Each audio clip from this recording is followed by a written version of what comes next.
Hi నమస్తే, నేను మీ Chakri kebab. నిన్న మన తునిలో జనసేన అధినేత పాస్టర్ పవన్ కళ్యాణ్ గారు వారాహి విజయయాత్ర సభను ఏర్పాటు చేయడం జరిగింది. ఈ యొక్క తుని అలాగే పాయపడి మండలం చుట్టుపక్కల గ్రామస్తులు, అక్కడ నుండి ప్రజలు, జన సైనికులు, టీడీపీ నాయకులు, బీజేపీ నాయకులు, యూత్ ప్రతి ఒక్కరు కూడా తలరావడం జరిగింది తండోపుతండాలుగా. మరి అక్కడికి వచ్చిన తర్వాత మనం అందరం అంటుంటాం, పవన్ కళ్యాణ్ కొన్ని కులాలకు సంబంధించిన వ్యక్తి అని చాలామంది చెప్తూ ఉంటారు.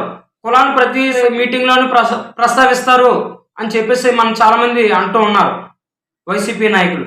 అయితే మరి కాపు ఉద్యమ నేత ముద్రగడ పద్మనాభ గారు కుమార్తె క్రాంతి గారు నిన్న జనసేనలో నేను చేరతానని చెప్పేసి ఆవిడకి ఆమె స్వయంగా రావడం జరిగింది. పవన్ కళ్యాణ్ గారు ఆమె వస్తున్న తీరుని చూసి, ఇదిగో కుటుంబంలో కొన్ని గొడవలు ఉంటాయి, పెద్దలైనటువంటి ముద్రగడ్డ గారితో నేను మాట్లాడతాను, రాబోయే రోజుల్లో ఎప్పటికైనా సరే జనసేన తరఫున నేను మిమ్మల్ని నిలబెడతాను అని ఆవిడకి భరోసా ఇచ్చి, ఆమెకు జనసేన పట్ల ఉన్నటువంటి నమ్మకాన్ని పవన్ కళ్యాణ్ చూసి ఆశ్చర్యపోయారు. అయితే పవన్ కళ్యాణ్ ముద్రగడ్డ గారికి మర్యాద ఇవ్వడం వల్లనే ఆమెను స్వయంగా జనసేనకి ఆహ్వానించారు, కొండువ కప్పలేకపోయారు. కారణం, కూతుర్ని ఎడగొట్టిన పాపం నాకు వద్దు, కావాలని నా కూతురుతో మాట్లాడిస్తున్నారని చెప్పేసి గతంలోనే ముద్రగడ్డ గారు ప్రచారం చేయడం జరిగింది.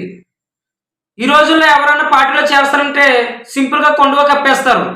అలాంటిది పవన్ కళ్యాణ్ గారు కోప ఉద్యమ నాయకుడు ముద్రగడ్డ పద్మనాభ గారిని దృష్టిలో పెట్టుకొని, పెద్దలకు గౌరవం ఉంది కనుక, పెద్దలంటే మర్యాద ఉంది కనుక, మరి ఈ యొక్క క్రాంతి గారిని ముద్రగడ్డ కూతురిని పార్టీలో చేరనకంట అడ్డుకొని, పెద్దలంటే గౌరవం ఇచ్చిన ఏకైక నాయకుడు ఎవరనంటే అది పవన్ కళ్యాణ్ గారు అనే విషయాన్ని ఈ యొక్క వైసీపీ నాయకులు తెలుసుకోవాలి.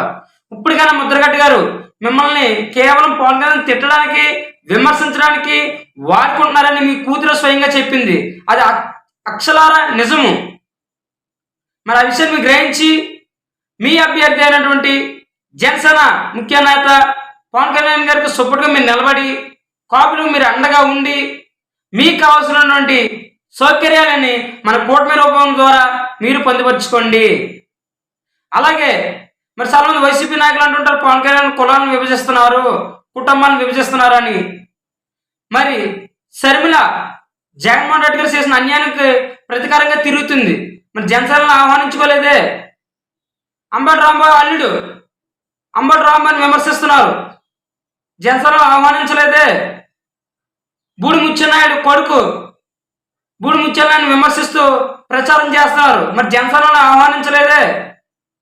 ఈరోజు ముద్రగడ్డ గారి కుమార్తె ముద్రగడ్డ గారు వ్యతిరేకంగా ప్రచారం చేస్తున్నారు, మరి జనసేనకు ఆహ్వానించలేదే. కారణం ఏంటంటే పెద్దలంటే గౌరవం, మర్యాద పవన్ కళ్యాణ్కి ఉంది. ఈ విషయాన్ని ప్రతి వైసీపీ నాయకులు తెలుసుకొని, రాబోయేది కూటమి ప్రభుత్వం కనుక ఇక్కడి నుంచి మీరు జాగ్రత్త లేకపోతే తగిన శాస్త్రి, తగిన బుద్ధి వచ్చే విధంగా ఈ యొక్క కూటమి మీ అందరికి బుద్ధి వచ్చే విధంగా సమాధానం చెప్తుందని మేము తెలియపరుచుకుంటూ, ముద్రగడ్డ గారు ఇక్కడి నుంచైనా మీ పెద్దలకి పవన్ గారు ఇచ్చిన గౌరవాన్ని మీరు దృష్టిలో పెట్టుకొని రాబోయే కూటమి ప్రభుత్వాన్ని మీరు సపోర్ట్గా నిలబడతారని, రాబోయే రోజుల్లో మరి అతి త్వరలో ముద్రగడ్డ గారి ఫ్యామిలీ సైతం కూడా జనసేనలో చేరుటకు సిద్ధంగా ఉన్నారని ప్రతి ఒక్క ప్రజలు, ఆంధ్రప్రదేశ్ ప్రజలు గ్రహించి, అది ముఖ్యంగా వైసీపీ వాళ్ళు చేస్తున్న కుట్రలకి తగిన సమాధానం మళ్ళీ ముద్రగడ్డ గారు చెప్తారనే విషయాన్ని ఆంధ్రప్రదేశ్ ప్రజలందరూ గ్రహిస్తున్నారు. ఈ యొక్క తునిలో జరిగిన మీటింగ్ పెట్టి మాకు అర్థమైంది, రాబోయే రోజుల్లో కూటమి ప్రభుత్వం అని. మరి ఏదైతే కూటమి ప్రభుత్వం ఉందో ఆ కూటమి ప్రభుత్వానికి కాపులు, అలాగే ఎస్సీ ఎస్టీ మైనారిటీ ప్రజలు ప్రతి ఒక్కరు సపోర్ట్ చేసి మన కూటమి అఖండ మెజారిటీతో విజయం సాధించే విధంగా, అలాగే పిఠాపురంలో మన పవన్ కళ్యాణ్ పోటీ చేస్తున్నారు కనుక అక్కడ 1,00,000 మెజారిటీతో విజయం సాధించే విధంగా ముద్రగడ్డ ఫ్యామిలీ సపోర్ట్గా నిలబడతారని మేము భావిస్తున్నాము.